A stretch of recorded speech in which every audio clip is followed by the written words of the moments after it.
एक गाय घास चरने के लिए एक जंगल में चली गई। शाम ढलने के करीब थी।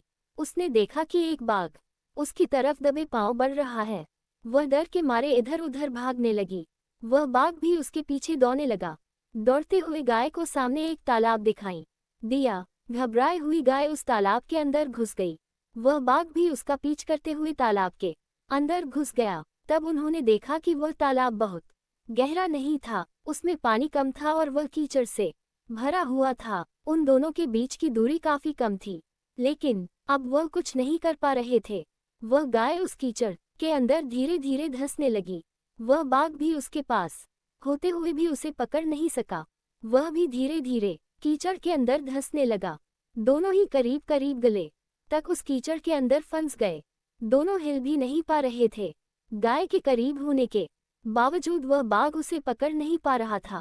थोड़ी देर बाद गाय ने उस बाघ से पूछा, क्या तुम्हारा कोई गुरु या मालिक है? बाघ ने गुरे हुए कहा, तो जंगल का राजा हूँ।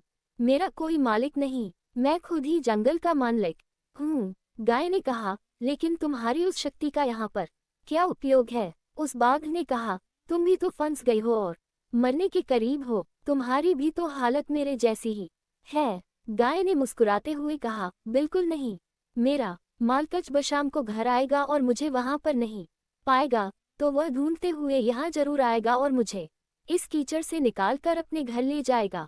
तुम्हें कौन ले जाएगा? थोड़ी ही देर में सच में ही एक आदमी वहां पर आया और गाय को कीचड़ से निकालकर अपने घर ले गया। जाते समय गाय और उसका मालिक दोनों एक दूसरे की तरफ कृतज्ञतापूर्वक देख रहे थे। वे चाहते हुए भी उस बाघ को कीचड़ से नहीं निकाल सकते थे, क्योंकि उनकी जान के लिए वह खतरा था। गाय समर्पित हृदय का प्रतीक है, बाघ अहंकारी मन है और मालिक ईश्वर का प्रतीक है। कीचड़ ये संसार है और ये संघर्ष अस्तित्व की लड़ाई है। किसी पर निर्भर नहीं होना अच्छी बात है, लेकिन मैं ही सब कुछ मुझे किसी के सहयोग की आवश्यकता नहीं है। यही अहंकार है और यही से विनाश का बीजारोपण हो जाता है। ईश्वर से बड़ा इस दुनिया में सच्चा हितैषी कोई